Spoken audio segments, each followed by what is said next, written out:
Welcome to ride with engineer. आज हम इस वीडियो में बात करते हैं बार बेंडिंग शेड्यूल्स के कुछ रूल्स के बारे में, जो कि आपको बीबीएस बनाने से पहले ये रूल तो आपको पता ही होना चाहिए, क्योंकि मैं नेक्स्ट वीडियो डालने वाला हूँ जो कि हमारा जो नेक्स्ट टारगेट हमने रखा है, जो हम लोगों ने पार्ट 1 पार्ट 2 चलाया है बाउंड्री वाल का, उसमें क्या है बीबीएस बचा हुआ है। तो उस पोर्शन को कंप्लीट करने के लिए हम ये वीडियो को बनाने के लिए, जो बीबीएस वाली बनाने के लिए, लेकिन उसका क्या है बेसिक, मैंने जो बेसिक ऑफ नॉलेज होता है बीबीएस का वो तो डाला ही नहीं है। इसीलिए मैं इस वीडियो को बनाना चाह रहा हूँ। अगर आप पार्ट 1 नहीं देखे हैं, पार्ट 2 नहीं देखे हैं, तो जाके तुरंत जाके वीडियो हमारे यूट्यूब चैनल पे जाके देख सकते हैं। और अगर आप नए हैं तो लाइक सब्सक्राइब शेयर ज़रूर कर दीजिए। चलिए तब करते हैं शुरू। जैसा कि आप देख सकते होंगे, पहला जो वर्ड लिखा BBS, the word BBS play a significant role in the any construction of high rise building. कोई भी आप एक हाई राइज बिल्डिंग बना रहे हैं ना, उसमें सबसे इम्पोर्टेंट पार्ट हो जाता है बीबीएस। अगर आप एक मंजिला घर या नॉर्मल घर बना रहे हैं तो उसमें बहुत ज़्यादा ज़रूरत नहीं पड़ता है, क्योंकि एज आप ड्राइंग भी देख सकते हैं और नॉर्मली। सेकंड देखते हैं, BBS refers to the bar bending schedule. BBS का full form bar bending schedule होता है, ठीक है। इसका मतलब इसका यूज कहाँ है, ये मतलब क्या है और इसका यूज क्या है बीबीएस का, ये चीज़ मैं देखता हूँ, ठीक है। तो बात करें अगर बीबीएस की, तो BBS is a term as calculation of total steel require for the construction of building.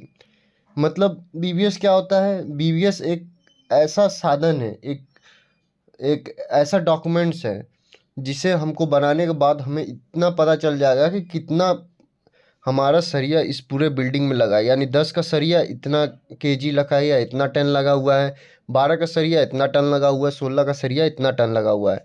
ये पूरा एक बीबीएस बना लेंगे। तो इससे हमको मदद क्या होता है, इससे मदद हमको ये होता है कि हमको पता चल जाएगा कि कितना हमको कितना टन कौन सा सरिया लेके आना है। एक तरह से कैलकुलेशन पता चल जाएगा। अगर आप घर बनाने से पहले आपको कितना सरिया में पैसा लगेगा, इसका आप कैलकुलेशन निकाल सकते हैं। एक तरह से एस्टीमेट में भी काम आता है। बात करते हैं, we use steel to make concrete to reinforcement and tension require. अच्छा, ये बात देख लीजिए। देखिए, जो भी हम लोग स्टील यूज करते हैं, रेनफोर्समेंट यूज करते हैं, वो क्या करता है, कंक्रीट तो कंप्रेशन जोन में रहता है या टेंशन जोन के लिए हम लोग रेनफोर्समेंट डालते हैं, ठीक है। But how much steel require for construction 15 floor building. अगर मान लीजिए 15 फ्लोर 16 फ्लोर बना रहे हैं, जो कि मैंने पहले भी आपको बताया, तो कितना स्टील लगेगा, रिक्वायर होगा, ये कैसे निकालेंगे, हम लोग को कैसे पता चलेगा। How much steel I have to order, कितना हमको ऑर्डर करना है, ठीक है। All this question are answer in BBS. ये इस तरह के जितने भी क्वेश्चन आपके दिमाग में राइज होंगे ना, ये सब पूरा बीबीएस इसका आंसर दे देगा। अब कुछ बार बेंडिंग शेड्यूल से पहले ये कुछ देख लेते हैं कि हम हमारा जो रेनफोर्समेंट है वह कंक्रीट का, मतलब उस कंक्रीट नहीं, उस एरिया का वॉल्यूम का कितना परसेंट हम लोग यूज़ करते हैं एज अ, ये आईएस कोड के अनुसार है, तो ये आपको पता होना चाहिए।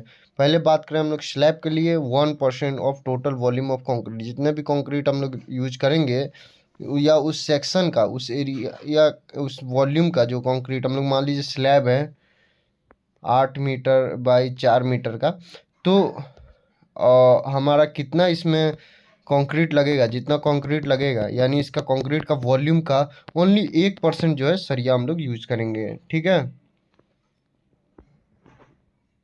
अब बात कर लेते हैं बीम का। तो बीम में 2% of total volume of concrete, यानी एक बीम है, मान लीजिए एक बीम है जो 12 मीटर लेंथ है, एक बीम है यहाँ से ये 12 मीटर लेंथ है, तो इसमें जो हमारा वॉल्यूम आएगा, मान लीजिए हमारा जो कंक्रीट आया वो आएगा 1.32 MQ है। तो इसका जो है ना 2% रेनफोर्समेंट होना चाहिए। ये डिजाइनिंग करते समय ये ध्यान देना चाहिए कि उसका 2% ही रेनफोर्समेंट। अब बात करते हैं कॉलम का। कॉलम का क्या है, 2.5% of total volume of concrete. मतलब पूरे कंक्रीट का अगर कॉलम है, कॉलम कुछ इस प्रकार होगा, ठीक है। लेंथ होगी इसकी मान लीजिए 2.5 मीटर। तो 2.5 मीटर अगर इसका जितना कंक्रीट लगेगा ना वॉल्यूम, उसका 2.5% से अधिक नहीं होना चाहिए कॉलम की रेनफोर्समेंट।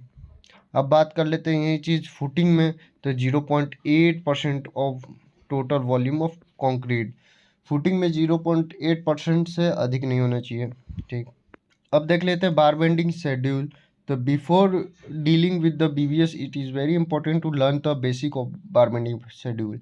जैसे कि हम टॉपिक ही इस चीज़ के लिए बनाए कि अगर हम लोग बीबीएस बनाना चाह रहे हैं तो उससे पहले कुछ उसके रूल्स हैं छोटे मोटे, जिसे आपको याद रखना या उसको जानना, नॉलेज रखना बहुत ज़रूरी है। ठीक है, याद रखना। पहला जो रूल है बहुत इंपॉर्टेंट, ये सब नोट्स हैं, इसको याद करना पड़ता है थोड़ा बहुत अगर बीबीएस बनाना है। पहले तो जो हमारा जो लेंथ आ रहा है, जो नंबर वन इम्पोर्टेंट नोट्स में सबसे पहले है, अगर इसको आप नए फ्रेशर है तो इसको आप कॉपी में लिख सकते हैं, जिसके लिए आपको बेटर रहेगा।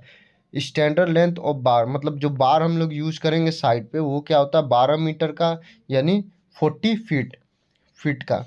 अगर ये डबल स्लैश रहेगा तो इंच हो जाएगा, तो 40 फीट या 12 मीटर का हम लोग एक स्टैंडर्ड रिवर्स साइज, या वो 12 का हो या 16 का हो या 20 का हो, कोई भी हो, ठीक है, वो क्या होगा 12 मीटर का ही होता है। पहली बात हमको ये पता होना चाहिए। Second, weight of bar for 1 metre length कैसे निकालेंगे, मतलब मान लीजिए 16 का है, 12 का है, तो हम लोग कैसे उसका 1 मीटर लेंथ में निकालेंगे। 1 मीटर लेंथ में हम लोग कैसे निकालेंगे, तो डी स्क्वायर बाई 162 से डिवाइड कर देंगे डी स्क्वायर में। ये कैसे आया मैं नेक्स्ट वीडियो में बताऊंगा, क्योंकि ये बहुत ज़्यादा ही लंबा हो जाएगा। अगर मैं इसमें डिटेल में जाने लगा तो बहुत ज़्यादा लंबा हो जाएगा, तो नेक्स्ट वीडियो में बता दूंगा। तो जो एक ये याद रखिए आप लोग, जो 1 मीटर का, 12 मीटर नहीं, 12 मीटर का आपका सरिया होता है, लेकिन हम लोग को क्या करना है, एज अ कैलकुलेशन को इजी करने के लिए हम लोग ये मान लेते हैं कि एज्यूम डेट 1 मीटर का हमने सरिया लिया है, वो चाहे 12 का हो या 16 का हो। तो उसको 1 मीटर के लिए हमारा जो वेट निकालना है डी बार का, वो ये फॉर्मूला आता है डी स्क्वायर बाय 162। ठीक है, डी स्क्वायर 162 में पुटअप कर देंगे। जैसे डी मान लीजिए हमने 10 डाया का बार है, 10 × 10 यानी डी का स्क्वायर करेंगे 10 × 10 और बाई 162, तो ये अप्रोक्सीमेट आएगा 0.67। ये आप याद कर सकते हैं, या आपका नॉर्मल याद ही हो जाता है, क्योंकि जैसे साइड पे 12 का सरिया, 10 का सरिया, ये सब नॉर्मल यूज़ हो रहा है तो आपको याद हो जाएगा। तो इसमें घबराने की कोई बात नहीं है, लेकिन अगर याद नहीं है तो आपको ये फार्मूला से आप निकाल सकते हैं, ये वाला फार्मूला से। बात करें डेंसिटी ऑफ स्टील से, डेंसिटी ऑफ स्टील तो 7850 kg पर मीटर क्यूब। ठीक है, 7850 kg पर मीटर क्यूब, क्योंकि ये फॉर्म यही फॉर 7850 निकालने से ही हमें ये वाला फार्मूला आता है। ठीक है, मैं इसको आपको नेक्स्ट कोई वीडियो में आपको समझाऊंगा, इसके टेंशन लेने की जरूरत नहीं है कहाँ से आया कैसे आया, बस आप एक तरह से याद कर लीजिए जितना चीज़ मैं बता रहा हूँ आपको। अभी देख लेते हैं फॉर एग्जांपल, एग्जांपल समझने के लिए ले लेते हैं कि if the length of rebar is 12 metre and the dia is 10 mm, then weight of the bar is. तो हमने ये क्वेश्चन क्या पूछ रहा है कि 12 मीटर का एक सरिया लेते हैं, एक सरिया है जो 10 mm डाया का है। ठीक है, तो उसका वेट कितना होगा। तो हम लोग को मालूम है 1 मीटर के लिए हम लोग को निकालने के लिए जो हमारा फॉर्मूला होता है वो होता है डी स्क्वायर बाई 162। तो डी स्क्वायर बाई 162, डी का फॉर्मूला यहाँ पर रख दिए 10 × 10 बाई 162, तो हमारा आ जाएगा 0.612। ठीक है, अब ये क्या था 1 मीटर का, 1 मीटर का इतना है, तो 12 मीटर का कितना हो जाएगा, 12 × 0.61 इक्वल टू 7.40 kg। अब बात कर लेते हैं different concept of bar bending schedule. और भी बहुत सारे इसमें इंपॉर्टेंट पॉइंट्स हैं जो शेड्यूल्स हैं, वो उन चीज़ों को भी आपको थोड़ा बहुत समझना होगा। जैसे हम बात कर लेते हैं हुक लेंथ और कटिंग लेंथ ऑफ स्टीरअप। ठीक है, इसमें देख सकते हैं कि hook length is a commonly provide for स्टीरअप। आप कभी भी स्टीरअप देखे होंगे तो उसमें हुक लेंथ जरूर प्रोवाइड किया जाता है, जैसा कि आप ये फिगर में देख सकते हैं। ये आपका एक फिगर है, यहाँ पे हुक लेंथ प्रोवाइड किया गया है, यहाँ से सरिया आया है, इसमें गया है, यहाँ से सरिया, इसको बोलते हैं hook length. Hook length provide किया गया है, यहाँ पर भी आप देख सकते हैं हुक लेंथ को दर्शाया है। तो इसको हम लोग डिटेल में यानी यहाँ से काटेंगे तो ये कुछ इस प्रकार से होता है।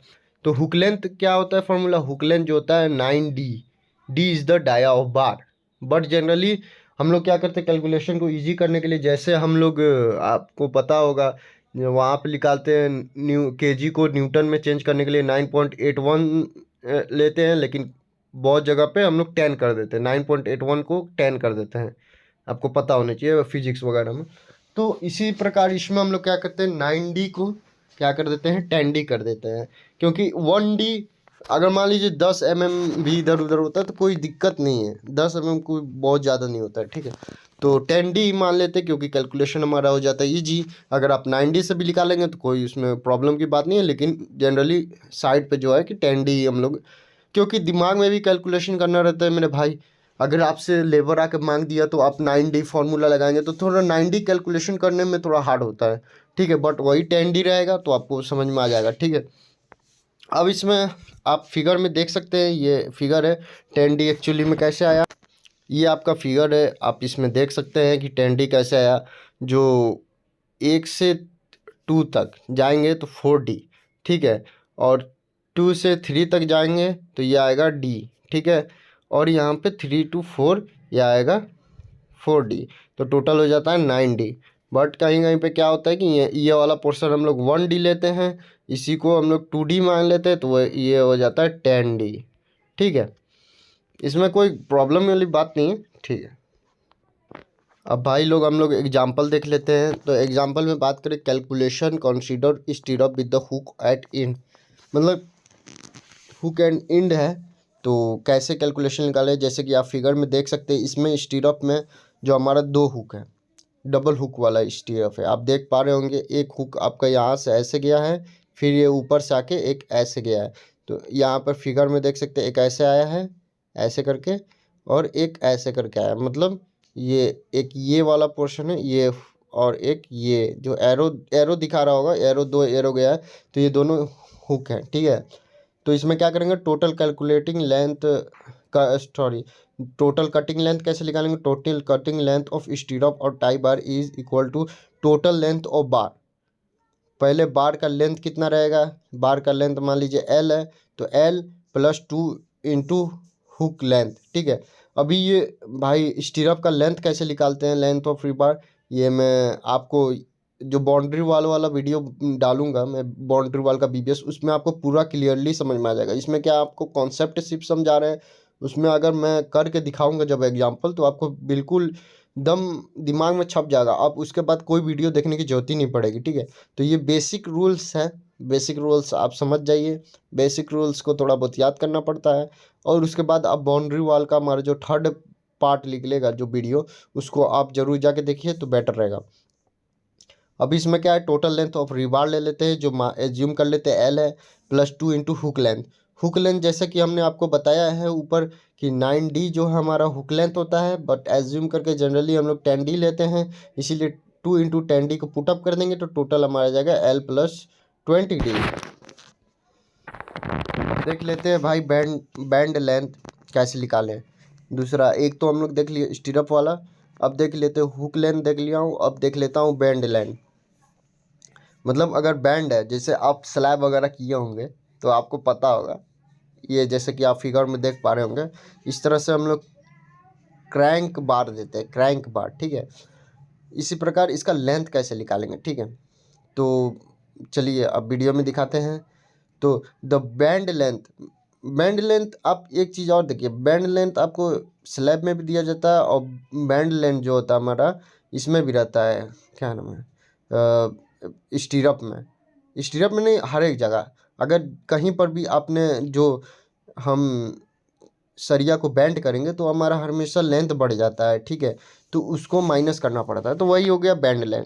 तो चलिए अब देखते हैं आगे। The bend length calculate in difference of crank bar and the bend at corner, ठीक है। बैंड लेंथ जो कैलकुलेट हो जाता है वो क्रैंक बार में एक कैलकुलेट होता है, और एक इन कॉर्नर पे जो हम लोग बैंड करते हैं। आगे हम फिगर में देखेंगे, the bars are usually crank in slab. जो क्रैंक टर्म जैसा कि बताया हम लोग, फिगर दिखाया हूँ मैं, स्लैब में होता है। And the bend at corner is stirrup, stirrup में बैंड दिया जाता है, स्टीरअप नहीं, स्टीरअप फुटिंग, कहीं पर भी हम लोग कॉर्नर पे ले जाके बैंड कर देते हैं, ठीक है। अभी बात कर लेते हैं bend length calculation in crank bar. Crank crank bar में हम लोग बैंड लेंथ कैसे कैलकुलेशन, जैसा कि आप फिगर में देख पा रहे होंगे, ये है आपका क्रैंक लेंथ, ठीक है। तो बात करें, as shear stress is maximum at the support in slab. अगर आप कहीं पर भी स्लैब है, स्लैब के सपोर्ट पे सबसे ज़्यादा मैक्सिमम शेयर स्ट्रेस रहता है, ठीक है। To resist their shear stress we usually crack the bar at the support in the slab.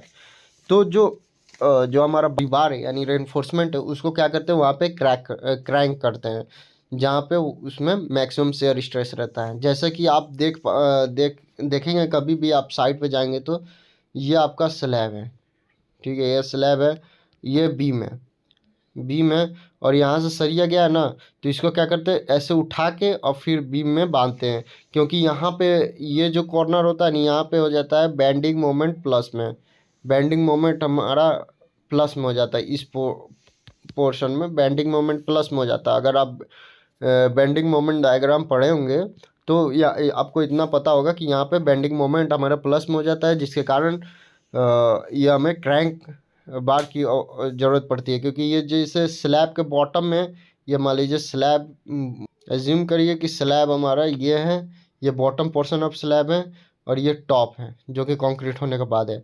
ऊपर से ये 50 कवर, नीचे से 50 नहीं रहता है, ये 25 कवर, नीचे से 25 कवर, ठीक है। अब हम लोग यहाँ से, और यहाँ पे कुछ हमारा आ रहा है बीम, ये हमारा बीम है, ठीक है, पोर्शन। अब यहाँ से तो हम लोग बॉटम में जाली लेके जा रहे हैं, फिर ऐसे क्रैंक करके ये ऊपर से, बीम के ऊपर से लेके जाते हैं, ठीक है। आप फिगर देख लेंगे तो बेटर समझ में आएगा। लेके जाते हैं, जैसे कि आप नीचे में देख सकते हैं, ये बॉटम से जा रही है और फिर ये बीम बीम के ऊपर से लेके जाते हैं, ठीक है। तो चलिए अब हम इसको डिटेल में समझते हैं। फिगर में देख सकते हैं कि जो बैंड हमारा हो रहा है वो थीटा डिग्री पे हो रहा है और जो लेंथ है वो एल ए। तो एल ए क्या हो जाएगा, एल ए हो जाएगा L1 minus L2, L1 minus L2 L A हो जाएगा। तो वहीं पे देखिए tan theta equal to D by L2, ठीक है। अगर यहाँ से टेन थीटा निकालेंगे तो टेन परपेंडिकुलर अपन बेस होता है, तो डी अपॉन L2, ठीक है। अब बात करें साइन थीटा निकालेंगे तो D upon L2, D upon L1, sorry, hence L1 और L2 हमको पता चल जाएगा। पता चलने के बाद हम लोग क्या करेंगे, ये वाले फार्मूला में पुटअप कर देंगे इक्वेशन नंबर 1 पे। तो L A equal to D upon sine theta minus D upon tan theta, ठीक है। तो जनरली जो हम लोग इक्वेशन सॉल्व करेंगे, यानी थीटा हम लोग अगर 45 डिग्री में, यहाँ पे आप देख सकते हैं 45 डिग्री पे बैंड है, तो अगर हम लोग 45 डिग्री पे बैंड करते हैं, जो कि क्रैंक बार हमेशा 45 डिग्री पे ही बैंड होता है, तो 45 डिग्री हम लोग, थीटा का वैल्यू 45 डिग्री हम लोग पुटअप करने के बाद जो हमारा आंसर आता है वो 0.42D आता है। तो हम लोग 0.42D ले लेते हैं, ठीक है। For the length, total length of the बार, ये फिगर में आप देख सकते हैं, यहाँ से हम लोग टोटल लेंथ जो हमारा आएगा वो क्या आएगा, जो कि यहाँ से एल जो है पहले आएगा, एल एल क्या है, सेंटर टू सेंटर डिस्टेंस, ठीक है। एल प्लस 0.42D, यानी यहाँ से यहाँ तक का रिबार का डिस्टेंस आ जाएगा। फिर ये वाला हम लोग जोड़ेंगे तो ये आ जाएगा 0.42D plus 0.42D plus L/4 plus L/4, ठीक है। L/4 क्या हो जाएगा, ये यहाँ से यहाँ तक हम लोग एक्स्ट्रा लेते हैं तो L/4 एक्स्ट्रा बार जो हम लोग लेते हैं वो L/4 जोड़ देंगे तो हमारा वही लेंथ आ जाएगा 1.5 प्लस 0.84D।